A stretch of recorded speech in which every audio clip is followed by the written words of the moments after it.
Buenos días, mis queridos alumnos. Empezamos la segunda sesión de grabación con relación al enriquecimiento sin causa como fuente accesoria de las obligaciones. Empiezo por crear una inquietud en ustedes, que es la inquietud que muchos hemos tenido al respecto.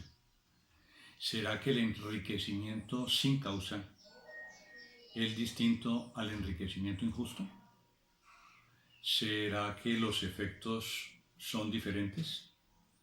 ¿Será que el fenómeno es uno solo, el mismo fenómeno? ¿O será que son distintos? Luis Díez Picasso trae en su libro una referencia a un congreso que se realizó hace muchísimo tiempo por la asociación Henri Capitant, que dedicó los días 11 y 12 de mayo de 1948 al estudio sobre el tema. El ponente fue el famoso Paul Rouvier, profesor de Derecho Civil en la Universidad de Lyon en ese momento. Paul Rouvier considera que una cosa es el fenómeno del enriquecimiento injusto y otra cosa es el fenómeno del enriquecimiento sin causa. Para no entrar en todas esas concepciones doctrinarias, simplemente expreso que Rouvier considera que el enriquecimiento injusto es más que cualquier otra cosa un principio moral, una regla general del derecho, mientras que el enriquecimiento sin causa es la simiente, la base de la actio de inverso. De pronto el tema es muy interesante, pero considero que la diferencia no es ni amerita un estudio profundo sobre esa situación. Los términos injusto, deshonesto, sin causa, no es que sean equivalentes, no, porque tienen distintas acepciones y connotaciones. Pero sí podríamos decir que el fenómeno se radica en que se obtiene un enriquecimiento sin que exista un fundamento legal o sin que exista un fundamento convencional para el efecto. Si la ley permite el enriquecimiento, vaya y venga. Si la ley o la convención entre los particulares permite el enriquecimiento, pues listo, no hacemos ninguna aplicación del principio y consideramos de pronto que esa es una discusión un poco como las que tenían en Bizancio de tiempo atrás y discutían sobre el sexo de los ángeles. Me parece que frente al fenómeno, si hay una autorización de la ley que permite el enriquecimiento, no hablaremos ni de enriquecimiento injusto ni de enriquecimiento sin causa. Por ejemplo, contrato de arrendamiento. El arrendatario hace mejoras y dentro del contrato se dice que puede reclamar las mejoras. Hay una disposición dentro de nuestro Código Civil que es la del 1994 que manifiesta que el arrendador no es obligado a reembolsar el costo de las mejoras útiles en que no ha consentido con la expresa condición de abonarlas, pero el arrendatario podrá separar y llevarse los materiales sin detrimento de la cosa arrendada, a menos que el arrendador esté dispuesto a abonarle lo que valdrían los materiales, considerándolos separados. Supongan ustedes que en el contrato de arrendamiento se dice que el arrendatario puede realizar cualquier tipo de mejoras necesarias, útiles y voluptuarias, inclusive las voluptuarias, de las deleitosas que hablan los españoles. Hacer piscinas, hacer canchas de tenis, hacer pistas sonoras, ponerle grifos de oro a los baños, todas esas cosas. Y resulta que en el contrato se dice que el arrendador indemnizará al arrendatario de los costos y los gastos en que incurra con esas mejoras. Tenemos una disposición de la ley y tenemos una disposición del contrato. Si en el contrato se permite el fenómeno de la indemnización, pues esta procederá. ¿Será que se enriquece el arrendador? Pues claro, porque las mejoras quedan en la propiedad, quedan en el inmueble arrendado. ¿Y será que tiene que pagar por eso? Sí. En condiciones distintas se aplica la ley y de pronto no tendrá que pagar. ¿Será que lo propio sucede con el mutuo gratuito, en donde se presta una cantidad de dinero sin intereses?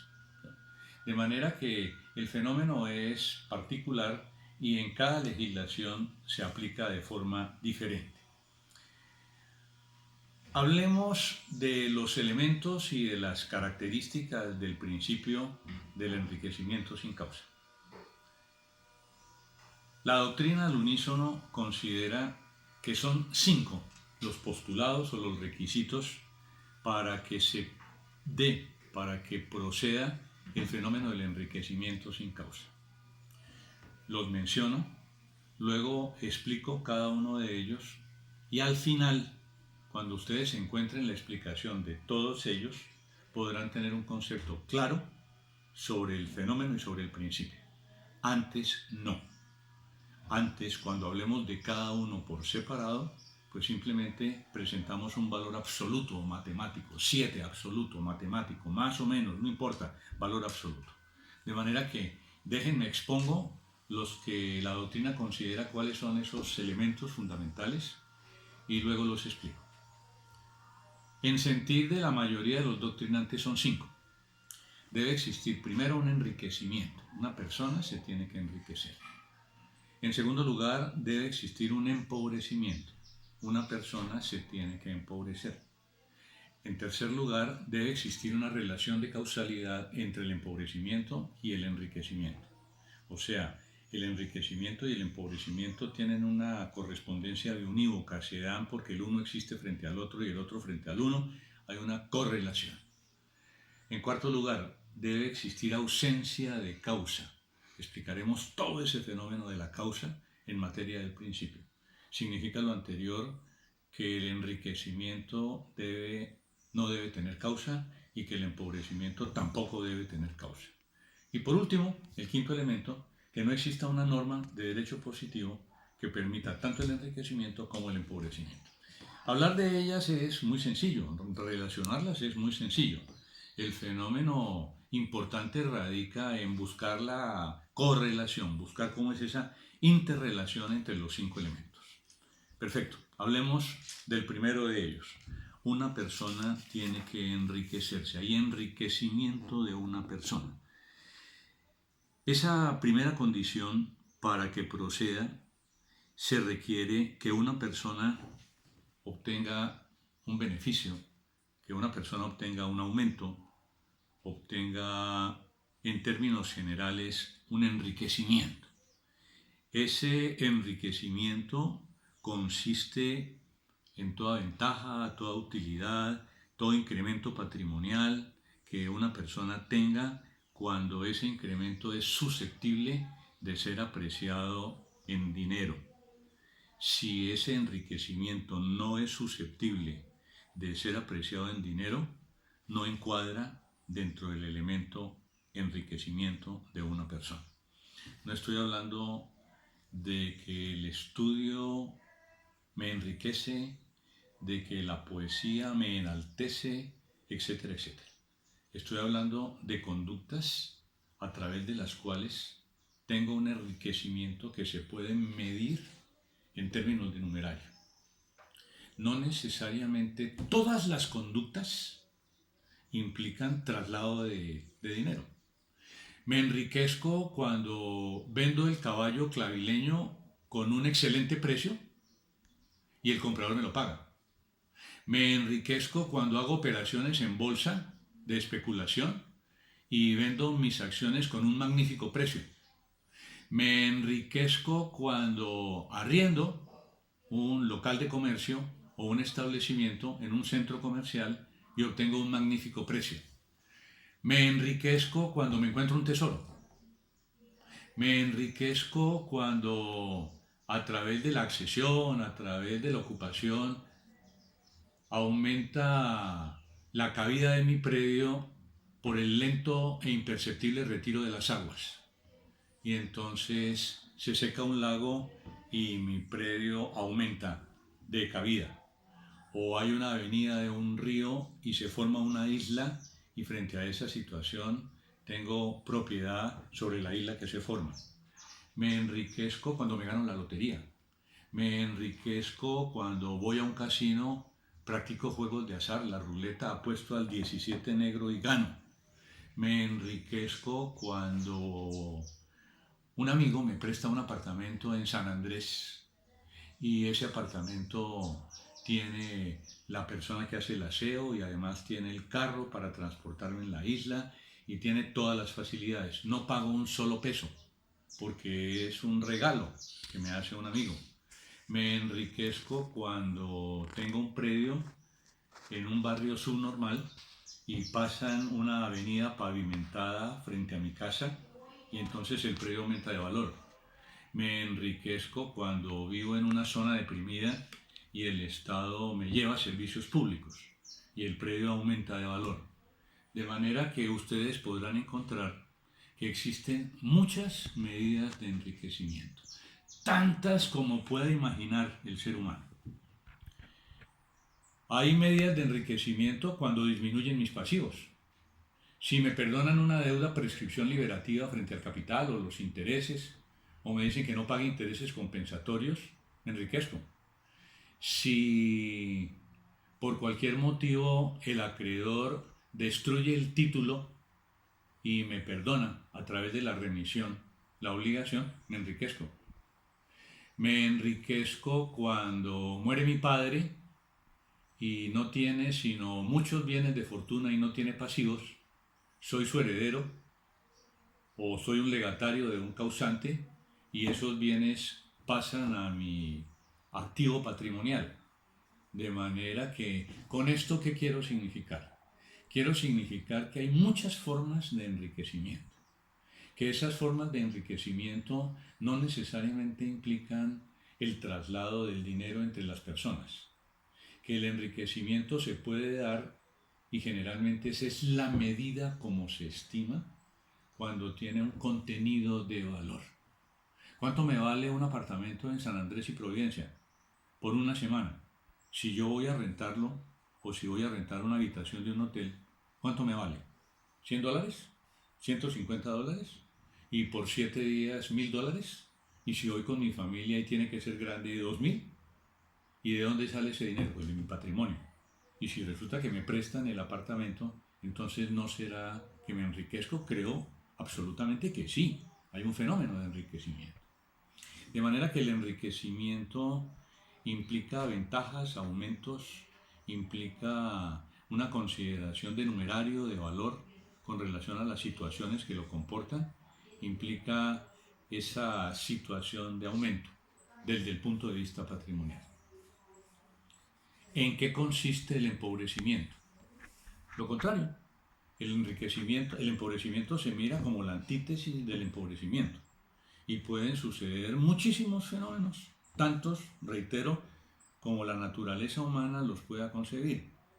Resulta que me roban mi vehículo y no tengo seguro, pierdo el vehículo, o se destruye mi casa en un movimiento telúrico, en un temblor, en un terremoto, o simplemente vengo a la universidad y los 10.000 pesitos que tengo para almorzar me los roba un ladrón y los pierdo, o simplemente debo vender un inmueble y lo vendo a menosprecio, no tanto para generar lesión enorme, o un mueble lo vendo de afán y tengo que venderlo a menosprecio sin que implique esa situación lesión enorme, o simplemente como consecuencia de una sequía se me demerita el campo y no puedo sembrar, o como consecuencia de una inundación se inunda mi predio y no lo puedo explotar, o la inundación se lleva las vacas y los caballos que tengo en el potrero riverano,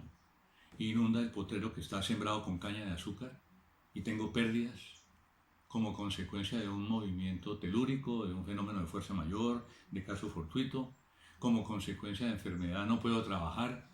Estamos en un momento difícil, duro, de pandemia. Mucha gente no puede trabajar, mucha gente no recibe ingresos.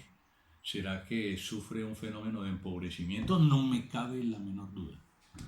De manera que frente a esta situación, el empobrecimiento correlativo con el enriquecimiento tiene una medida de valor. Y esa medida de valor es significativa para la aplicación del principio. En tercer lugar, el enriquecimiento y el empobrecimiento tienen que ser correlativos. Lo anterior implica que cuando una persona se enriquece, lo hace porque otra persona se empobrece. Ellos tienen una relación y a través de esa relación surge para uno el enriquecimiento y para otro el empobrecimiento. Relación que puede ser contractual, que puede ser negocial, lo que ustedes quieran, pero existe una relación. De manera que si celebro un contrato de juego y apuesta, porque voy al casino Las Vegas Inn y apuesto una gran cantidad de dinero y la pierdo, pues resulta que el casino se enriquece y resulta que yo me empobrezco. El fenómeno es un fenómeno en donde se da una situación tal que hay correlatividad entre lo uno y lo otro. O si vendo un inmueble a muy buen precio y resulta que la persona, la persona que lo adquiere con un precio muy elevado, podría decir que alguien se enriquece y el otro se empobrece como consecuencia de un contrato de arrendamiento, perdón, como un contrato de compraventa.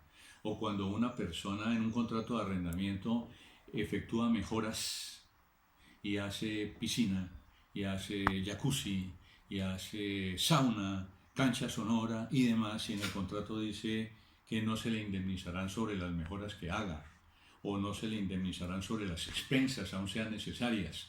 Una persona se enriquece y la otra persona se empobrece, porque el dueño de la cosa arrendada, que se le entregan con piscina, con sauna, con baño turco y con demás, pues se enriquece. Eso aumenta el valor venal de las cosas. Entendemos desde este punto de vista que debe existir una relación de causa-efecto, debe existir una relación a través de la cual se da entre esas personas los dos fenómenos en virtud de una misma situación jurídica. No estoy hablando de que los señores que venden juegos y productos de entretenimiento en esta época difícil, en donde la gente está encerrada en sus casas, si suben los precios de valor y por tanto cuando la gente les compra en línea por internet, lo que antes valía 5 hoy vale 100 y se enriquecen frente al fenómeno de la persona que se empobrece porque no puede explotar su restaurante. Y a través de las medidas oficiales que impiden la aglomeración de personas, pues no pueda expender directamente los bienes, porque uno es el fenómeno del que vende en línea y otro es el fenómeno del restaurante. Con esto quiero significar que la relación que surge entre el empobrecimiento y el enriquecimiento es relación que se da entre dos personas distintas con un fenómeno de causa presente entre ellas. No es con un fenómeno distinto para cada una de las personas. El cuarto de los elementos del principio implica que debe existir una ausencia de causa. Ese fenómeno de la ausencia de causa tenemos que examinarla de una manera muy puntual. Generalmente en materia de efectos de las obligaciones y en los términos puntuales del artículo 1524 del Código Civil, consideramos que la causa es el motivo que induce a la celebración de un acto o un contrato. Eso es lo que dice el 1524. De manera que, como en Colombia somos causalistas, es un presupuesto de validez de los negocios jurídicos y por ende de las obligaciones, que exista causa en todos los negocios jurídicos, en todos los actos y en todos los contratos. En las obligaciones debe existir una causa. Pero en el principio, la causa no es el motivo. No podemos analizar en el principio la causa como motivo. Analizamos la causa como fuente. O sea, entendemos que causa es igual a 1494, fuente de donde nacen las obligaciones, de manera que el enriquecimiento, el empobrecimiento que surge de esa relación correlativa debe tener causa, vale decir, debe tener un fenómeno que la sustente como un contrato, un cuasicontrato, un delito, un cuasidelito, una promesa unilateral o la ley. Desde el punto de vista de la teoría, la enfrentamos con no la causa, desde el punto de vista del motivo que induce a celebrar un contrato, sino del fenómeno de la fuente de la obligación. Si no fuese así, nunca existiría enriquecimiento sin causa. ¿Por qué motivo? Porque siempre habrá un motivo, siempre habrá un fenómeno, siempre habrá una razón de pronto para obtener un enriquecimiento. ¿Acaso los seres humanos no tendemos naturalmente a ser felices, a vivir larga vida, a enriquecernos? De manera que inclusive justificamos el enriquecimiento. Uno de los graves problemas que tiene Colombia es que en esa justificación del enriquecimiento pensamos en el dinero fácil, en el dinero sin trabajar, en el dinero producto de actividades deshonestas o ilícitas. De manera que esa ausencia de causa tienen ustedes que entenderla como la causa referida a la fuente de la obligación, no como el motivo que induce a la celebración del acto o contrato y como presupuesto de validez del negocio jurídico. De manera que desde este punto de vista debemos entender que el enriquecimiento debe tener causa y que el empobrecimiento también debe tener causa. Así, una persona se enriquece y esa persona genera como causa del enriquecimiento el contrato o el delito o el cuasi delito o el cuasi contrato o la promesa unilateral o la misma ley. En los contratos onerosos generalmente entendemos que como ellos son fuente de derechos y son fuente de obligaciones, y como de esos contratos surgen prestaciones de dar, hacer o de no hacer, en los términos de la legislación colombiana, civil, francesa, chilena y los demás, si el contrato tal como está consagrado en la ley o si el contrato tal como está consagrado en las estipulaciones permite que una persona sufra un proceso de enriquecimiento, ese enriquecimiento tendrá causa. Yo puedo vender un inmueble por el precio que quiera, de acuerdo con la ley de la oferta y la demanda. Si el bien es un bien inmueble y lo debo vender, formalizar por escritura pública, el notario me dice que cobra sus derechos notariales sobre el valor del avalúo catastral. No es que yo no lo pueda vender por menos, claro que lo puedo vender por menos, pero resulta que el notario me cobra sobre el avalúo catastral. Y si yo lo vendo por menos de la mitad de lo que es el justo precio, las normas del código me castigan o castigan a la persona que lo compra en particular con el fenómeno de la lesión enorme. Pero si en ejercicio de la ley de la oferta y la demanda yo tengo rangos para vender mis cosas, muebles o inmuebles, y los vendo con una muy buena ganancia, ¿será que puede el comprador ir donde un juez de la República, esgrimir el principio del enriquecimiento sin causa para decir, juez, que se devuelva esa ganancia excesiva que tuvo el vendedor y que me causó un gravísimo perjuicio? Pues no, porque si no hay lesión enorme y si no encontramos, no estamos dentro de las normas de la lesión enorme, ese enriquecimiento se permite. Lo mismo se permite con el contrato de arrendamiento. Lo mismo se permite con el contrato de mutuo con interés. ¿No será que yo puedo estipular que los intereses moratorios serán la tasa más alta prevista por el ordenamiento jurídico? De pronto puedo estipular un 0.03% o un 0.5% o un 0.7% o un 1%. ¿Será que no puedo estipular la tasa más alta? Sí, desde que no supere los límites de usura, allí no habrá enriquecimiento injusto, no habrá enriquecimiento sin causa.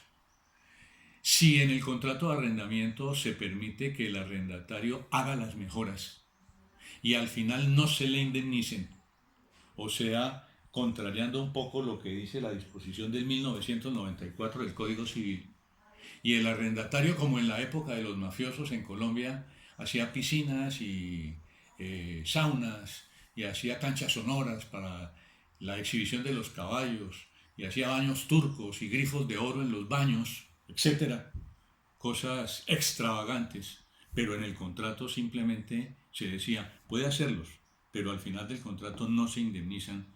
¿Quién recibe el enriquecimiento? Pues el arrendador. ¿Quién recibe el empobrecimiento? El arrendatario que ejecuta todas esas obras. ¿Será que el arrendador tiene que restituirlas y pagarlas? No. ¿Por qué motivo? Porque lo dice el contrato. De manera que encontramos figuras a través de las fuentes principales de las obligaciones que permiten el enriquecimiento.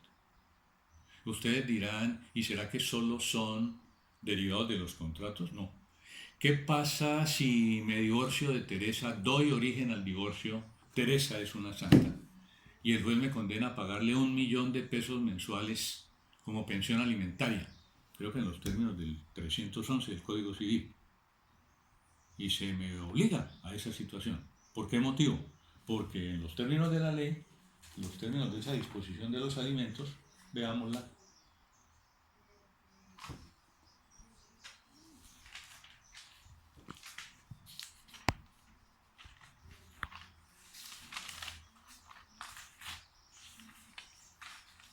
Ya no la encuentro.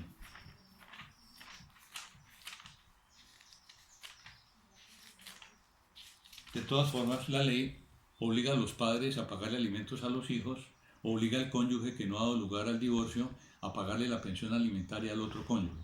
¿Y ese otro cónyuge será que se enriquece? Claro, se enriquece. ¿Y será que yo me empobrezco? Sí. Pero ¿será que el enriquecimiento y el empobrecimiento tienen causa? ¿Fuente? Claro. ¿Cuál es la fuente? La ley. Porque la ley lo permite.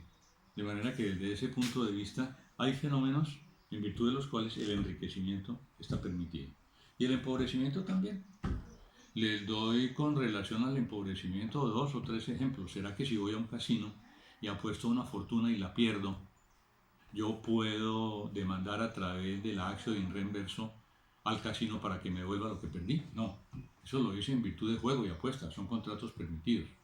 ¿Será que si yo compro una lotería de esa por el sistema de clubes que existía antes y pago mensualmente 1.000 pesos y 1.000 pesos y 1.000 pesos hasta que completo el valor del billete, y cuando resulta el sorteo mi billete no sale favorecido, yo puedo decir me empobrecí, entonces voy donde la agencia de lotería, la beneficencia que me vendió el billete, y le digo al juez de la República que lo obligue a que me restituya lo que le pagué? No.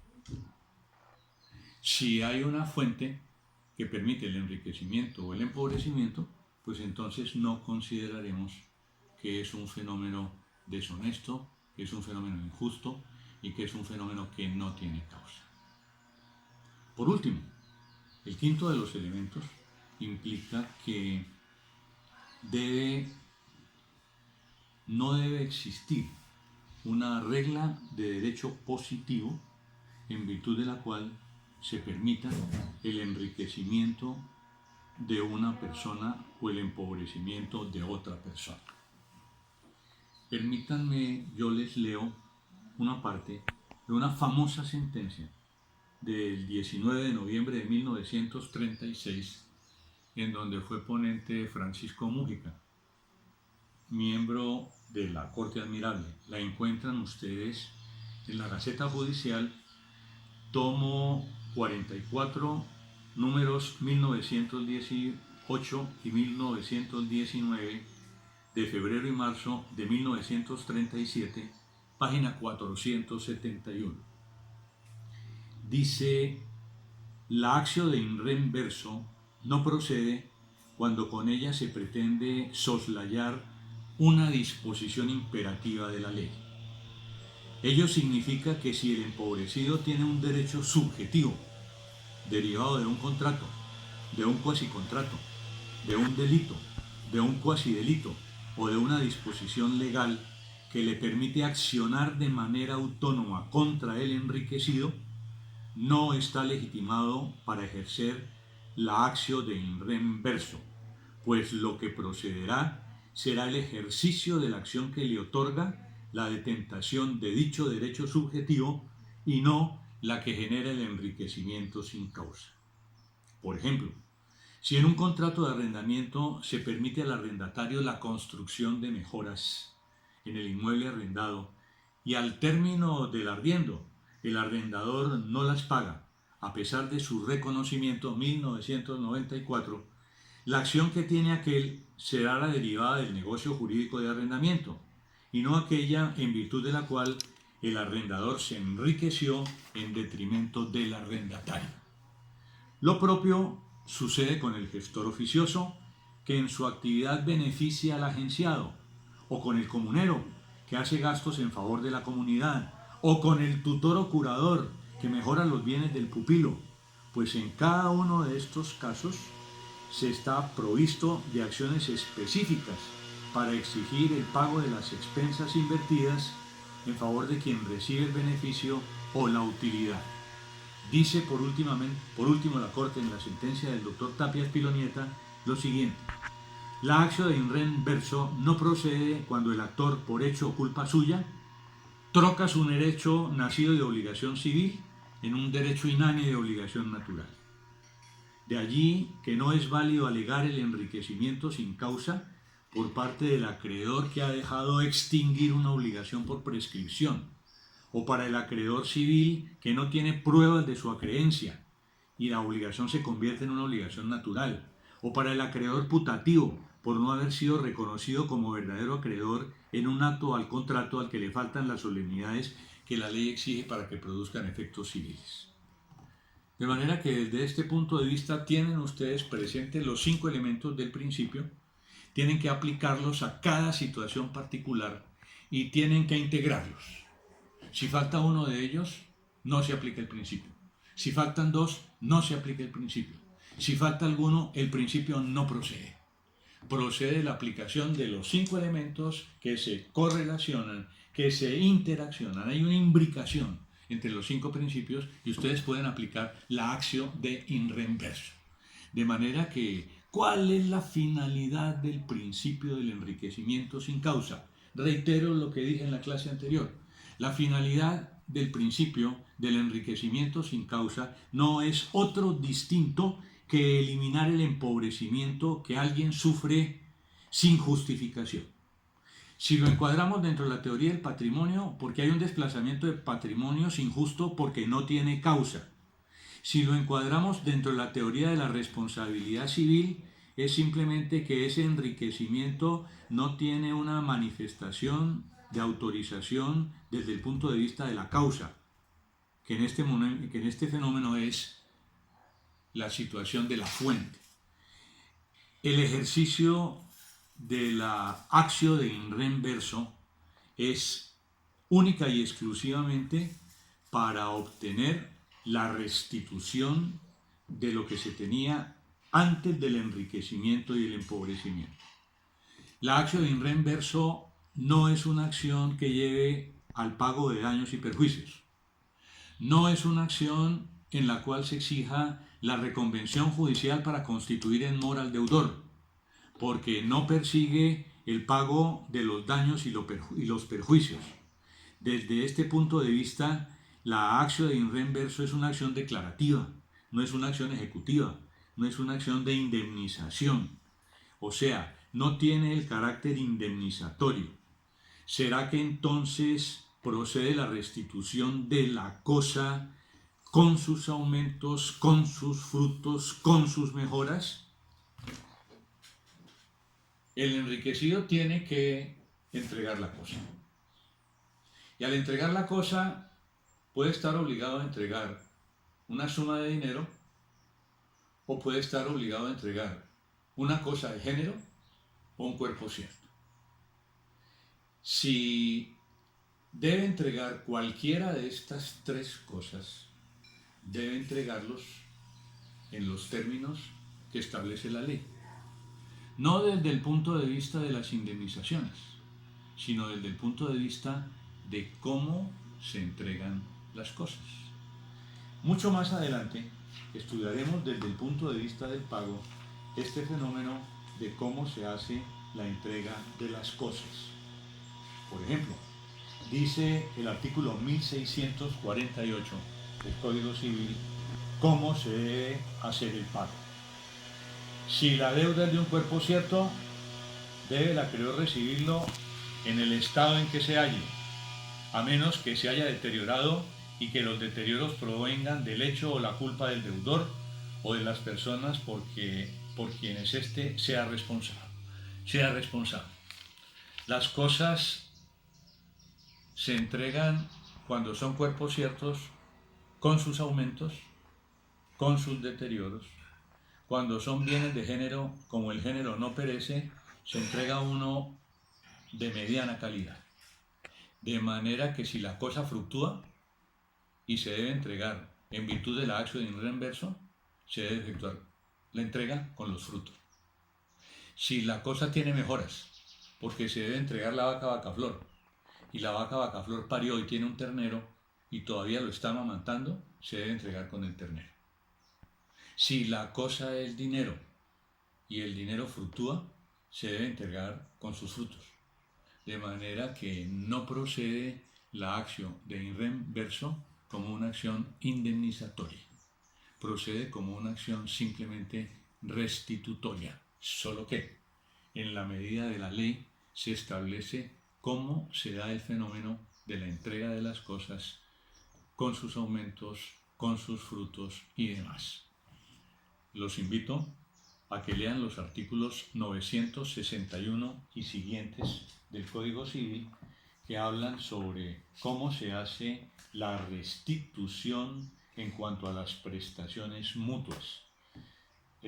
Si es vencido el poseedor, restituirá la cosa en el plazo fijado por la ley o por el juez, de acuerdo con ella, etcétera, etcétera. Y hay normas como el 961, 962, 63, 64, 65, 70, hasta el 71, que hablan sobre todas las reglas que se aplican en ese motivo y en esa materia de restitución. Bien, hablemos de un fenómeno que es bien interesante para hacer las distinciones del caso. ¿Será que el enriquecimiento injusto tiene que ver, es similar, tiene la misma naturaleza que el fenómeno de la agencia oficiosa? ¿Será que tiene la misma naturaleza del pago de lo no debido? ¿Será que tiene la misma naturaleza del fenómeno del cuasicontrato de comunidad? Lo primero que tengo que advertir, enfatizando lo que dijimos en la clase anterior sobre las fuentes principales de las obligaciones, es que en Colombia una cosa es el principio del enriquecimiento sin causa y otra cosa es el fenómeno de la teoría de los cuasicontratos. Los tres que he mencionado que siguen la prescripción del 2302, 3 y 4 son cuasicontratos: la agencia oficiosa, el pago de lo no debido y el cuasicontrato de comunidad. De manera que tengo que en principio hacer una distinción clara. Uno es el fenómeno del enriquecimiento sin causa, otro es el fenómeno de la agencia oficiosa, del pago de lo no debido y del cuasicontrato de comunidad. No son iguales. Puede que existan manifestaciones en virtud de las cuales el dueño del negocio hace gastos que no le quiere el agente hace gastos que no le quiere reconocer el dueño del negocio y en los términos del 2309 tiene acción para que se las pague. Es un fenómeno. Otra situación es que el que paga por error una cosa que no debía tiene derecho para repetir lo pagado. 2313 y 15, error de hecho y error de derecho.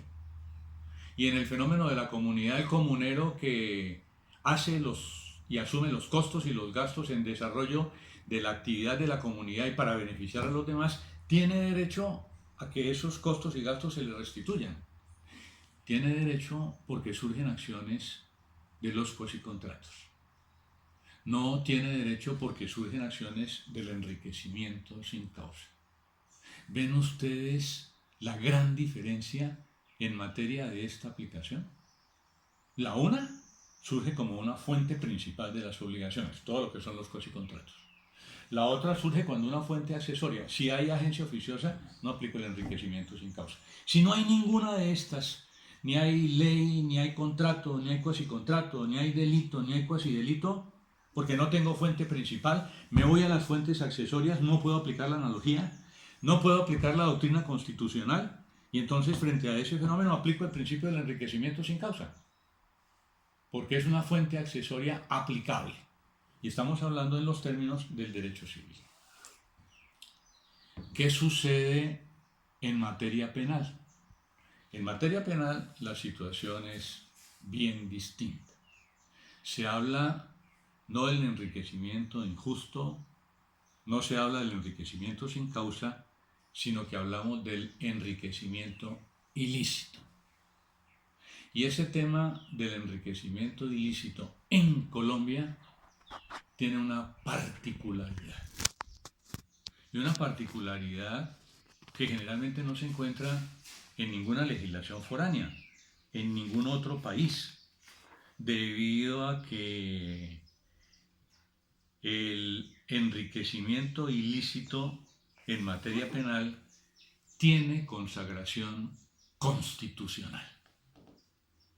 Dice la disposición del artículo 34 de la Constitución Nacional del 91 lo siguiente: se prohíben las penas de destierro, prisión perpetua o confiscación.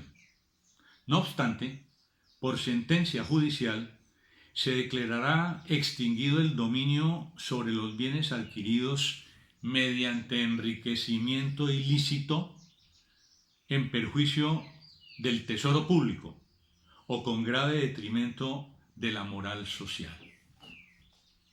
De manera que hay quienes miran en ese canon, que es el 34 de la Constitución Nacional, un fenómeno supremamente particular que se aplica solamente en Colombia, donde el enriquecimiento ilícito tiene consagración constitucional, surge como base para aplicar la extinción del derecho de dominio a todos los bienes que se han adquirido mediante enriquecimiento ilícito, y se establece que ese enriquecimiento es en perjuicio del tesoro público o, adicionalmente, con grave detrimento de la moral social.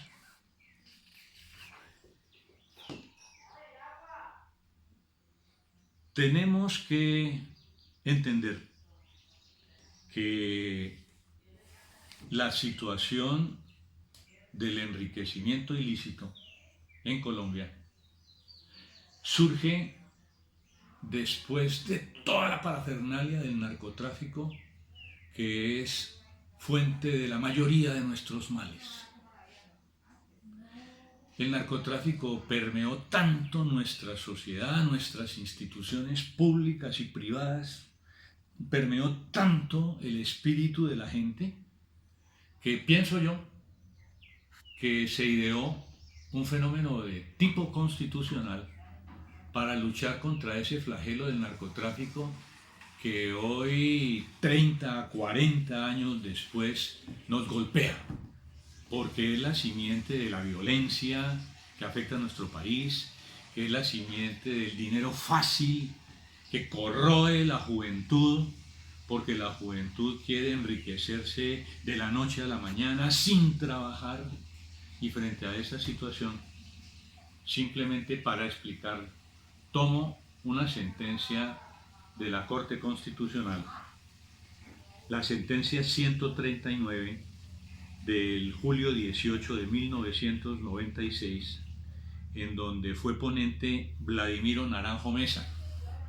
Y el doctor Vladimiro Naranjo, frente a este fenómeno, reitera que el enriquecimiento ilícito es un delito de carácter constitucional y reafirma su autonomía frente a los demás delitos.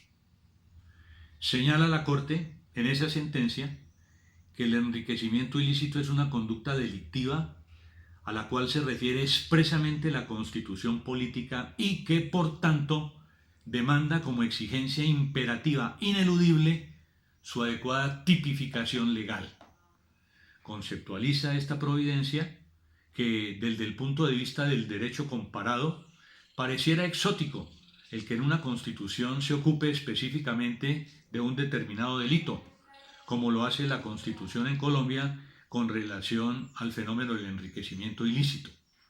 Pero dice la providencia, dice el ponente, que no debe olvidarse que las constituciones y en general cualquier norma deben amoldarse a las exigencias que plantean las realidades sociales, políticas, económicas o culturales de una determinada sociedad, atendiendo a las circunstancias cambiantes de los tiempos y que en el caso colombiano llevó al constituyente de 1991 a darle fundamento constitucional al delito de enriquecimiento ilícito, que fue el proceso del grave deterioro de la moral pública, de los valores éticos que ha venido produciendo nuestra sociedad en las últimas décadas y que ha tenido dimensiones alarmantes.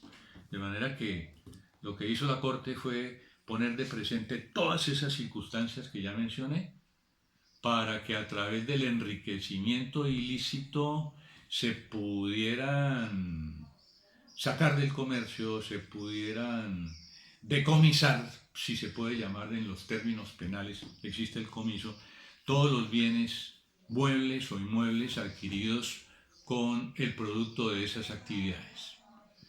Con el correr de los días se consideró que el narcotráfico era un fenómeno que generaba enriquecimiento ilícito y se discutió mucho si el enriquecimiento ilícito era un delito autónomo o era un delito que tenía que ver con el narcotráfico.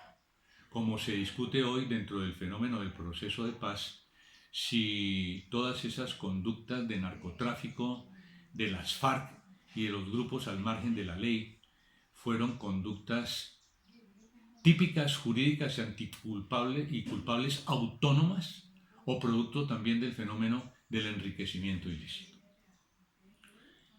En Colombia existen dos disposiciones adicionales fuera de la Constitución Nacional que hablan sobre el tema. El artículo primero del decreto 1895 de 1989 dice: el que de manera directa o por interpuesta persona obtenga para sí o para otro incremento patrimonial no justificado, derivado en una forma o en otra de actividades delictivas, incurrirá por ese solo hecho en prisión de 5 años a 10 años y en multa equivalente al valor del incremento ilícito logrado. El artículo 26 de la Ley 190 de 1995, posterior a la Constitución, dice: el empleado oficial que por razón de su cargo o de sus funciones obtenga incremento patrimonial no justificado, siempre que el hecho no constituya otro delito, incurrirá en prisión de 2 a 8 años, multa equivalente al valor del enriquecimiento e interdicción de derechos y funciones públicas por el mismo término de la pena principal. En la misma pena incurrirá la persona interpuesta en el incremento patrimonial no justificado. Como ustedes pueden entender, se colige de la lectura del artículo 34 de la Constitución, del artículo primero del decreto 1895 de 1989 y del artículo 26 de la Ley 190 de 1995, que ese enriquecimiento ilícito se hace consistir en todo aumento, aprovechamiento o utilidad que recibe una persona como consecuencia de actividades delictivas que redundan en perjuicio o bien del tesoro público o en detrimento de la moral, de manera que es un delito. Tiene consagración normativa, inclusive de orden constitucional. Dice la Corte Constitucional que el bien jurídico protegido por esta norma es ante todo la moral social, el bien jurídico objeto de expresa tutela constitucional. Se trata de un delito que lesiona gravemente este valor que el constituyente de 1991 buscó preservar y defender, no solo a través del precepto constitucional citado, sino a través de otros varios que se encuentran igualmente consagrados en la Constitución política. De manera tal que esa situación del enriquecimiento ilícito como delito, desde el punto de vista de tener consagración positiva constitucional, de considerar el narcotráfico como un fenómeno generador de enriquecimiento ilícito y considerar muchas otras conductas como tales, pues llevó en su momento a que el Estado persiguiera a los narcotraficantes, a las personas que se habían enriquecido con el producto de las armas, de la droga, de la coca en particular, del fenómeno de amedrentar a las personas y obtener provechos ilícitos. Y la sanción fue solamente una, decomiso de sus bienes. Hoy por hoy, si uno revisa con detenimiento el listado de los bienes que se encuentran en poder del Estado, que fueron capturados o que fueron incautados más bien a los narcotraficantes en su momento por la Dirección Nacional de Estupefacientes, hoy por la Sociedad de Activos Especiales SAS, son infinitos, son muchísimos.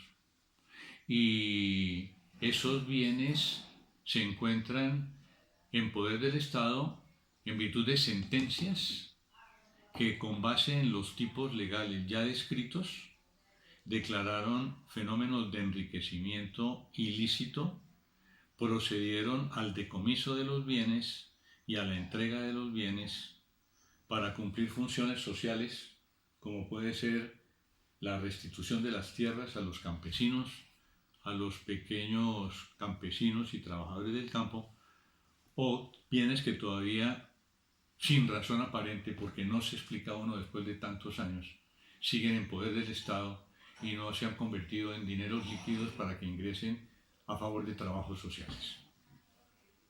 Tienen ustedes entonces, de una parte, la consideración sobre todo el fenómeno civil del enriquecimiento sin causa y todo el fenómeno penal del enriquecimiento ilícito, a través de las distintas normas y de las concepciones al respecto.